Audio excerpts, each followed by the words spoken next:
মাঝে দিচ্ছি। আজকে যে প্রেস কনফারেন্সটি আমরা করব, আমাদের এই একটা প্রেস রিলিজ যাবে, আমি এখান থেকে রিড আউট করবো, পরবর্তীতে একটা কপি সবাইকে দিয়ে দেওয়া হবে।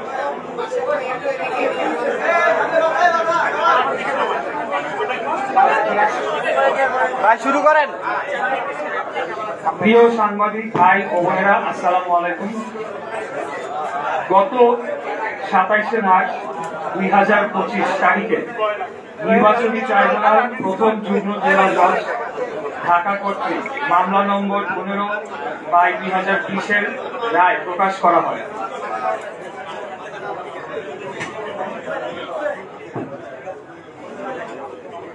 এই রায়ের মাধ্যমে 2020 সালের 1 ফেব্রুয়ারিতে অনুষ্ঠিত ঢাকা দক্ষিণ সিটি কর্পোরেশন নির্বাচনে গায়ের জোরে বেআইনিভাবে প্রকাশিত বানোয়াট ফলাফল ও গ্যাজেট বাতিল করে পলাতক ফজলে নূর তাপসকে অবৈধ ঘোষণা করা হয় এবং ধানের শীষ মার্কা নিয়ে প্রতিদ্বন্দ্বিতা করা ইশরাত হোসেনকে অর্থাৎ আমাকে বিজয়ী ঘোষণা করা হয়। এই রায়ের পরিপ্রেক্ষিতে 27শে এপ্রিল 2025 সালে নির্বাচন কমিশন ইসি গ্যাজেট নম্বর ইশরাককে মেয়র হিসেবে আনুষ্ঠানিকভাবে স্বীকৃতি দেয়। পরবর্তীতে গ্যাজেট ও রায় চ্যালেঞ্জ করে রিট দায়ের করা হয়। আমি এখানে ওই গ্যাজেটের যে রিট দায়ের করা হয়েছিল সেই সংক্রান্ত কয়েকটি তথ্য আপনাদেরকে পড়ে শোনাচ্ছি। 14 মে 2025 গ্যাজেট স্থগিত চেয়ে হাইকোর্টে রিট দায়ের। 22 মে 2025 হাইকোর্ট রিট খারিজ করে গ্যাজেট ও ট্রাইব্যুনালের রায় বহাল রাখে। 26 মে 2025 আপিল বিভাগ চেম্বার জজ লিভ টু আপিল ও স্থগিত আবেদন দাখিল করা হয়। 29 এবং 30 মে 2025 আপিল বিভাগ শুনানি শেষে কোন স্থগিতাদেশ না দিয়ে ইসিকে শপথ অনুষ্ঠান আয়োজনের নির্দেশ দেয়। 2রা জুন 2025 পূর্ণাঙ্গ আদেশে পুনরায় নিশ্চিত করা হয় যে কোনো ইনজাংশন নেই, শপথ আয়োজনের দায়িত্ব ইসি। বর্তমান আইনগত অবস্থা সম্পর্কে আপনাদেরকে একটু অবহিত করতে চাই। দলিল অথবা আদেশ। ট্রাইব্যুনাল রায় 27শে মার্চ 2025 ইশরাক হোসেন বৈধ মেয়র। ইসি গ্যাজেট 27শে এপ্রিল 2025 ট্রাইব্যুনাল রায় বাস্তবায়ন এখনো কার্যকর। হাইকোর্ট আদেশ 22 মে 2025 গ্যাজেট চ্যালেঞ্জ খারিজ, গ্যাজেট বহাল। আপিল বিভাগ আদেশ 2রা জুন 2025 কোন স্থগিতাদেশ নেই, শপথ আয়োজনের নির্দেশ বহাল। এই অবস্থায় সরকার এটিকে কোনো সমাধান না করার মধ্য দিয়ে একাধিক আইন ও সংবিধান লঙ্ঘন করেছে। এই পাঠটুকু আমি আর পড়লাম না, এটি আপনারা পরে পরবর্তীতে আপনারা দেখে নিতে পারেন। তবে এখানে সিটি কর্পোরেশন আইন 2009, সংবিধানের অনুচ্ছেদ 27, সংবিধানের অনুচ্ছেদ 31, সংবিধানের অনুচ্ছেদ 59-1, আদালত অবমাননা নীতি এবং দণ্ডবিধি ধারা 166/166 এই ধারাগুলো ভঙ্গ করা হয়। সারসংক্ষেপ, গ্যাজেট বৈধ ও কার্যকর, এটি বাতিল, রহিত বা আদালত কর্তৃক রহিত করা হয়নি। এখন একটা প্রশ্ন মাঝে মধ্যেই আসে বা অনেকেই করে বা অনেক জায়গায় আলাপ আলোচনা হয়। তাপস 2রা জুন 2020 প্রথম বোর্ড সভা করায় 5 বছরের মেয়াদ 1 জুন 2025 শেষ। এতে কি 2025 সালের গ্যাজেট মেয়াদ উত্তীর্ণ বা আইনের ভাষায় ইনফ্রাকচুয়াস হয়? সংক্ষিপ্ত উত্তর হচ্ছে না। একটি গ্যাজেট শুধুমাত্র তখনই অকার্যকর হয় যখন সরকার তা প্রত্যাহার, প্রতিস্থাপন বা আদালত তা রদ করে। এগুলো কিছুই ঘটেনি। ইনফ্রাকচুয়াস ঘোষণা আদালতের নির্দেশ। যেহেতু প্রতিকার হিসেবে প্রতীকী শপথ, ক্ষতিপূরণ এবং ঘোষণা এখনো পাওয়া সম্ভব এবং বিষয়টি মূল, যেটি আদালতের ভাষায় হয়নি। ঢাকা দক্ষিণের সর্বস্তরের জনগণের যৌক্তিক আন্দোলন। আইনি বাধ্যবাধকতা পালনে স্থানীয় সরকার মন্ত্রণালয়ের গড়িমসি হীন উদ্দেশ্য চক্রান্ত করে আইনি জটিলতা সৃষ্টি করা ও সর্বোপরি বাংলাদেশের সর্বোচ্চ আদালতের নির্দেশ অমান্য করার প্রতিবাদে ঢাকা দক্ষিণের ভোটাররা গত মে মাসের মাঝামাঝি থেকে রাজপথে নেমে আসে এবং প্রায় 1.5 মাস আন্দোলন চালিয়ে যায়। এই আন্দোলন চলাকালীন সময়ে এক পর্যায়ে বৈধ মেয়রের দায়িত্ব গ্রহণ না করার ফলে ঢাকা দক্ষিণ সিটির সর্বস্তরের কর্মকর্তা কর্মচারী ও শ্রমিক কর্মচারী ইউনিয়ন এবং অন্যান্য ইউনিয়ন কর্মবিরতিতে যায়।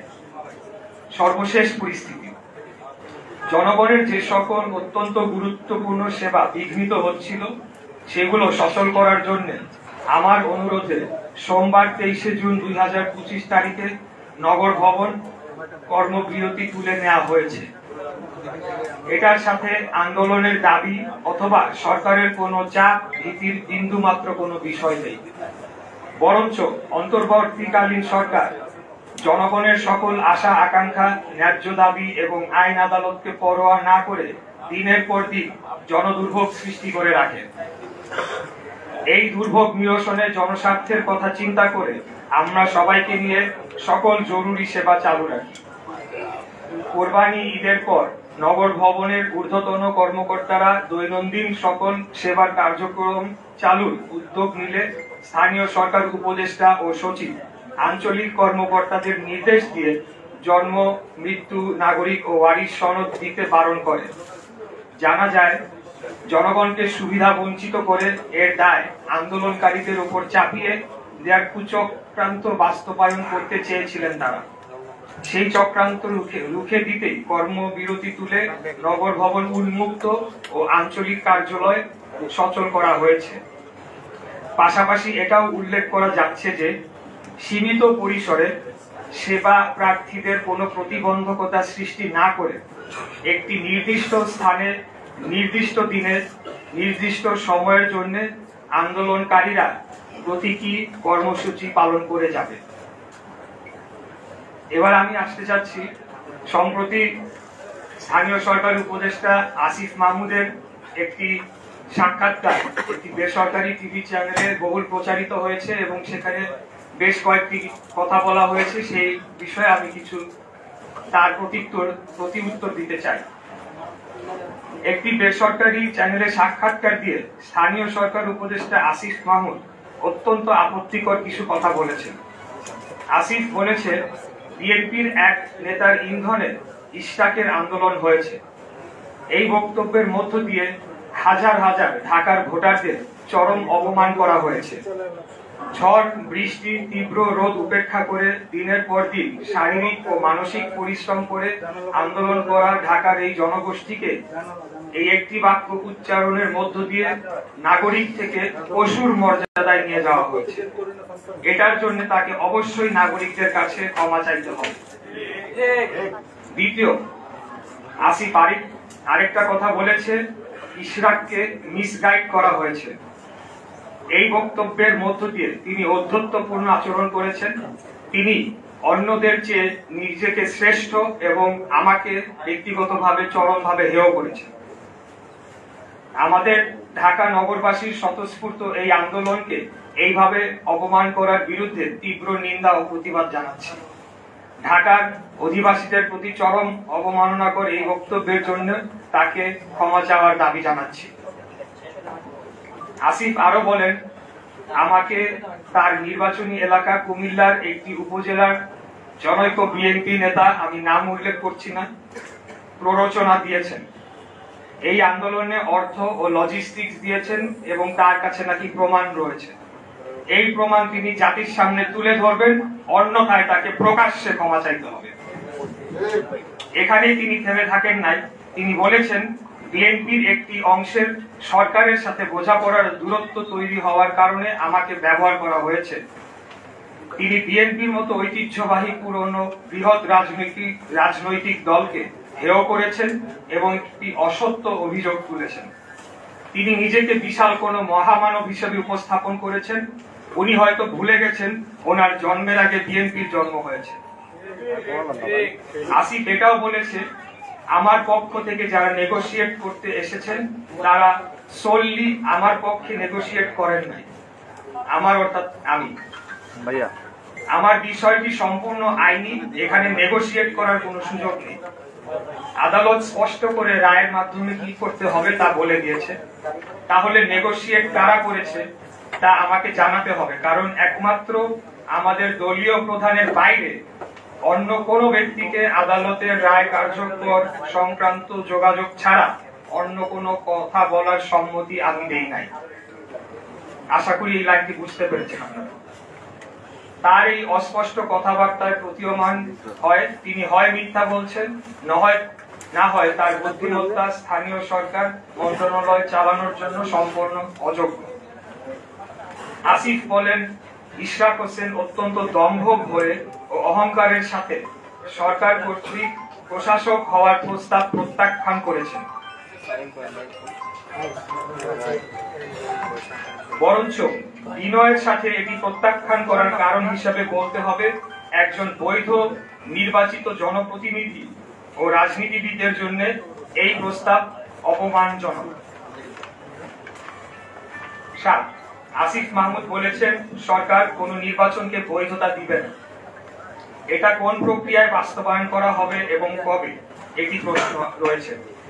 এখন পর্যন্ত তারা কোন কোন নির্বাচন অবৈধ ঘোষণা করতে পেরেছে? একটিও না।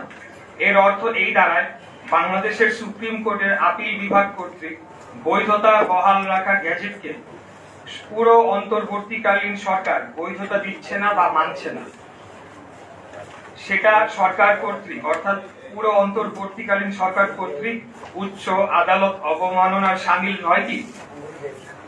এই একই আদালত বাংলাদেশের সংবিধানের আর্টিকেল 106 এর ধারা অনুযায়ী বর্তমান অন্তর্বর্তীকালীন সরকারকে বৈধতা দেয়নি,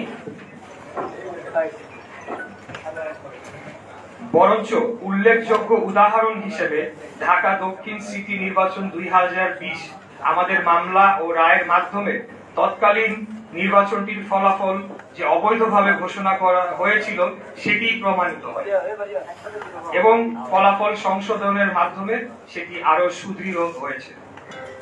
আর অনেক জায়গায় কোনো নিয়োগ প্রক্রিয়া ছাড়া ওয়ার্ড সচিব হিসেবে এনসিপি সংশ্লিষ্ট ব্যক্তিদের নিয়োগ দেওয়া হয়েছে বলে অভিযোগ আছে, যা আইনত এবং সরকার পরিচালনার যে কোনো মানদণ্ডে অবৈধ। এরা কারা এবং কাদের স্বার্থ রক্ষা করছে, এই প্রশ্ন নগরবাসীর পক্ষ থেকে আমি করছি। এই অভিযোগ সত্য হলে এর পূর্ণাঙ্গ তালিকা জনসম্মুখে প্রকাশ করতে হবে। এবার আমি আপনাদেরকে বলতে চাই যে আমাদের আজকের এই প্রেস কনফারেন্সটি গতকাল করার কথা ছিল, কিন্তু আপনারা জানেন গতকাল নগর ভবনে একটি ন্যাক্কারজনক হামলার ঘটনা ঘটেছে। সেই বিষয়ে এবার আমি আপনাদেরকে বলব। গতকাল হামলার পরিকল্পনা ও বাস্তবায়ন করা হয়েছে স্থানীয় সরকার উপদেষ্টার ঘনিষ্ঠ হিসেবে সুপরিচিত কিছু দুর্নীতিবাজ কর্মকর্তাদের নেতৃত্বে। এরা কেউ কেউ নিজেদেরকে বিএনপি ঘরানার পরিচয় দিলেও তারা দলের কোনো পদে নেই। উপরন্তু তারা আওয়ামী ফ্যাসিস্ট আমলের মেয়রদের ঘনিষ্ঠ সহযোগী হিসাবে দুর্নীতি লুটপাট করেছে। তাদের মূল হোতা গতকালকে আন্দোলনকারীদের হত্যা চেষ্টা করার হোতা গোলাম কিবরিয়া রুবেলের বিরুদ্ধে ব্যাপক দুর্নীতির অভিযোগ রয়েছে। আসিফ মাহমুদ দায়িত্ব নেওয়ার পর রুবেল তার লুটপাটের হাতিয়ার হয়ে উঠেছিল বলে নগর ভবনের আনাচে কানাচে কথা হচ্ছে। তাই মরিয়া হয়ে রুবেল গমকে নগর ভবনে পুনর্বহাল করার জন্য এক ঢিলে দুই পাখি মারার চেষ্টা করা হয়েছে। প্রকৌশল বিভাগের কুখ্যাত রুবেল একদিনও আন্দোলনে ছিল না, কিন্তু নিজেকে কোথাও কোথাও বিএনপির সমর্থক হিসেবে দাবি করে। তদবির করে কাজ ভাগাভাগির মাধ্যমে অবৈধ অর্থনৈতিক সুবিধা করে দেয় এনসিপি ও রাজনৈতিক কিছু নেতাদের। শুরু থেকেই আন্দোলনকারীদের বিরোধিতা সে করেছে এবং গোপন সূত্রে জেনেছি আন্দোলনের এক পর্যায়ে কৃত্রিম গোলযোগ সৃষ্টি করে সেই ডামাডোলের মধ্যে বাংলাদেশের সরকার কর্তৃক ঘোষিত এক শীর্ষ সন্ত্রাসীর মাধ্যমে আমাকে সহ আন্দোলনকারীদের কয়েকজনকে হত্যা পরিকল্পনা করেছিল বা চেষ্টায় ছিল। কথিত আছে সে এনসিপিতে যোগদান করেছে বা করবে। আসিফ মাহমুদ তার বক্তব্য ও কথাবার্তায় লাগাম টেনে ধরে বর্তমানে যে কিছুটা স্থিতিশীল অবস্থা রয়েছে তা বিনষ্ট করবে না বলে আমি আশা করছি, এবং কোনো ক্রমে কারো প্ররোচনায় বা নিজ সিদ্ধান্তে আন্দোলনে অংশগ্রহণকারী কর্মকর্তা ও কর্মচারীদের বিষয়ে প্রতিহিংসামূলক পদক্ষেপের চিন্তা ভুলক্রমে করবে না। এটি একটা সতর্কবাণী হিসাবে আমি দিচ্ছি। এর কোনো ব্যত্যয় হলে ঢাকা নগরবাসী মেনে নিবে না, এবং পুনরায় আন্দোলন শুরু হলে তার নগর ভবনের গণ্ডি পেরিয়ে রাজপথে গড়াবে, সেটি করা উচিত। সর্বোপরি আমি ঢাকা নগরবাসী, ঢাকা দক্ষিণের ভোটারগণ, ঢাকা দক্ষিণ সিটি কর্পোরেশনের সর্বস্তরের কর্মকর্তা ও কর্মচারী বৃন্দের প্রতি আমার আজীবন কৃতজ্ঞতা ও একজন রাজনীতিবিদ হিসেবে আনুগত্য পোষণ করছি। আমি আপনাদের অগাধ ভালোবাসা ও সমর্থনের বিনিময়ে আমার জীবন ঢাকা নগরবাসীর প্রতি উৎসর্গ করছি। আপনারা আমাকে মেয়র হিসেবে দায়িত্ব দিতে চেয়েছেন, তাই রাজপথে নেমে এসেছিলেন। তবে আমি খুব স্পষ্ট ভাষায় বলতে চাই, একদম শুরু থেকে এই অন্তর্বর্তীকালীন সরকারের অধীনে মেয়র পদে বসে নগর পরিচালনা করার পরিকল্পনা আমার ছিল না। আমাদের শীর্ষ নেতৃত্বের পরামর্শক্রমে অবৈধ তাপসের বিরুদ্ধে পাওয়া রায়টি একটি স্থায়ী দলিল হিসেবে প্রতিষ্ঠার জন্য আইনের শাসনের চূড়ান্ত বিজয়ের একটি প্রমাণ হিসেবে রাখার জন্য সিদ্ধান্ত নেওয়া হয়। সেই প্রক্রিয়ার সর্বশেষ ধাপ এই শপথ গ্রহণ অনুষ্ঠান, যা কেবলই একটি আনুষ্ঠানিকতার মধ্যেই সীমাবদ্ধ থাকবে, এবং এই প্রক্রিয়া পদে পদে বাধাগ্রস্ত করতে গিয়ে শেষ বেলায় গিয়ে অন্তর্বর্তীকালীন সরকার যে দল নিরপেক্ষ নয়, আমাদের সেই বয়ানটি চূড়ান্তভাবে প্রমাণিত হয়েছে। পরাজয় ঘটেছে এই সরকারের নিরপেক্ষতার পর্দার পেছনে ঘাপটি মেরে লুকিয়ে থাকা অগণতান্ত্রিক শক্তি। ভেস্তে গিয়েছে জনগণকে ধোঁকা দিয়ে বিনা ভোটে রাষ্ট্র ক্ষমতা দীর্ঘায়িত করার কোন সম্ভাব্য দেশি বিদেশি চক্রান্ত। আর বিজয় হয়েছে গণতন্ত্র প্রতিষ্ঠা ও বাংলাদেশের স্বাধীনতা সার্বভৌমত্বের অতন্দ্র প্রহরী জনগণের। এই জনগণ এখন কাউকে অন্ধবিশ্বাস করার পরিবর্তে সর্বদা সজাগ থাকবে। আমরা এই জনগণকে সুসংগঠিত করে ফ্যাসিবাদ পরবর্তী বাংলাদেশের গণতান্ত্রিক উত্তরণের যাত্রাকে অবশ্যই সফল করবো ইনশাআল্লাহ। অর্থাৎ যে কোনো মূল্যে যে একটি সুষ্ঠু সঠিক নির্বাচনের মাধ্যমে জনগণের সরকার প্রতিষ্ঠা করবই, এবং এর বিরুদ্ধে কোনো ষড়যন্ত্র চেষ্টা করা হলে যে কোনো মুহূর্তে জীবন দিয়ে হলেও লড়াই করে জনগণের ভোটের অধিকার আদায় করে নিব ইনশাআল্লাহ। আল্লাহ হাফেজ। বাংলাদেশ জিন্দাবাদ। জাতীয়তাবাদী দল জিন্দাবাদ। ধন্যবাদ সবাই।